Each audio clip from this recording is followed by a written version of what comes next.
Hello friends, welcome back to our channel. ఎలా ఉన్నారు అందరూ? నేను బాగున్నాను, మీరు కూడా బాగున్నారు అనుకుంటున్నాను.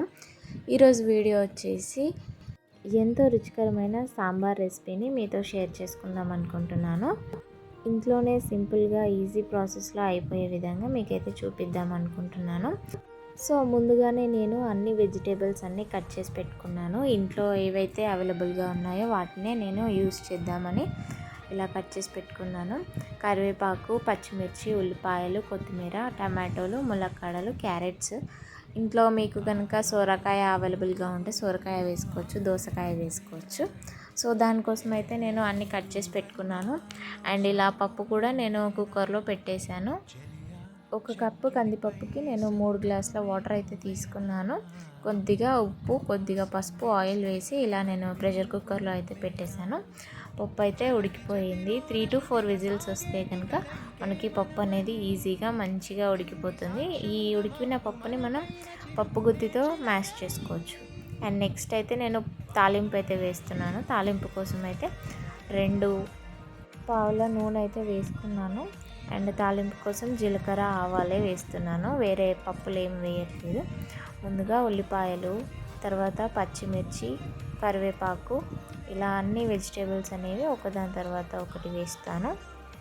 అండ్ వీడియో కనుక నచ్చినట్లయితే తప్పకుండా ఒక లైక్ చేయండి. అండ్ మన ఛానల్ని సబ్స్క్రైబ్ చేయడం అయితే అస్సలు మర్చిపోవద్దు. సబ్స్క్రైబ్ చేసిన తర్వాత బెల్ ఐకాన్ అయితే తప్పకుండా హిట్ చేయండి. సో ఇలా వెజిటేబుల్స్ అన్నీ ఒకదాని తర్వాత ఒకటి ఆయిల్లో కొంచెం ఫ్రై అయ్యే విధంగా వేస్తున్నాను. ఇందులోకి మనం డిఫరెంట్ టైప్స్ ఆఫ్ వెజిటేబుల్స్ అన్నీ తీసుకోవచ్చు, మనకు నచ్చినవన్నీ వేసుకోవచ్చు అన్నమాట సాంబార్లోకి. సో నేను ఎప్పుడైనా ఉప్పు అయినా పసుపు అయినా ఇలా పోపులోనే వేస్తాను. తాలింపు వేసేటప్పుడే వేస్తే కనుక మనకి పసుపు ద్వారా కలర్ అనేది ఎన్హాన్స్ అవుతుంది. అండ్ ఉప్పు వేయడం ద్వారా ఏంటంటే ఈ ఉల్లిపాయలు ఏవైతే ఉంటాయో అవి మంచిగా మగ్గుతాయి. సో కొంచెం తాలింపు అనేది వేగిన తర్వాత టమాటాలు అయితే వేస్తున్నాను. ఇలా ఆయిల్లో కొంచెం సేపు ఫ్రై చేయడం వల్ల ముక్కలు అనేవి మంచిగా ఫ్రై అయిపోతాయి. సో సాంబార్లోకి మెయిన్ ఇంగ్రీడియంట్ ఏంటంటే చింతపండు రసం. సో నేను ముందుగానే చింతపండు అనేది నానబెట్టుకొని పెట్టుకున్నాను. వెజిటేబుల్స్ అన్నీ ఫ్రై అయ్యేలోపు ఇలా చింతపండు అయితే నేను రసం తీసి పెట్టుకున్నాను. అండ్ వెజిటేబుల్స్ అన్నీ కొంచెం ఫ్రై అయిన తర్వాత ములక్కాడలు అనేవి నేను లాస్ట్ ఫైనల్లో వేస్తాను. ఇలా ములక్కాడలు అనేవి వేసి కాసేపు ఆయిల్లో అవి కూడా ఫ్రై అవనిస్తాను. ఇలా చింతపండు రసం అనేది వేయకముందే మనం ములక్కాడల్ని ఫ్రై చేపిస్తే కనుక మనకి సాంబార్లో టేస్ట్ అనేది బాగుంటుంది. నెక్స్ట్ కొద్దిగా ములక్కాడలు అనేవి వేగిన తర్వాత చింతపండు రసం అయితే వేస్తున్నాను.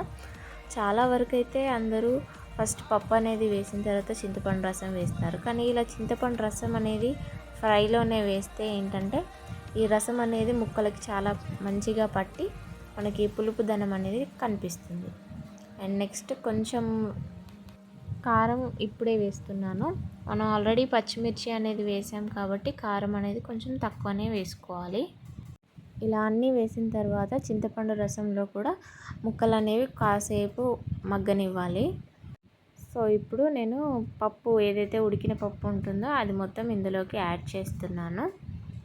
ఇలా స్టెప్ బై స్టెప్ కొద్దిగా పప్పు అనేది వేస్తూ ఇలా కలబెడితే కనుక పప్పు అనేది ఓవరాల్గా మంచిగా మిక్స్ అవుతుంది. చూసారు కదా ఎంత మంచి లుక్ కనిపిస్తుందో. అండ్ ఇలా పప్పు అనేది యాడ్ చేసిన తర్వాత కాసేపు ఇలా ఉడకనిస్తే కనుక మనకి సాంబార్ అనేది చాలా టేస్టీగా ఉంటుంది. అండ్ ఫైనల్గా కొత్తిమీర వేసి గార్నిష్ చేసుకుంటే గుమ్మగుమ్మలాడే సాంబార్ రెసిపీ అనేది రెడీ అవుతుంది.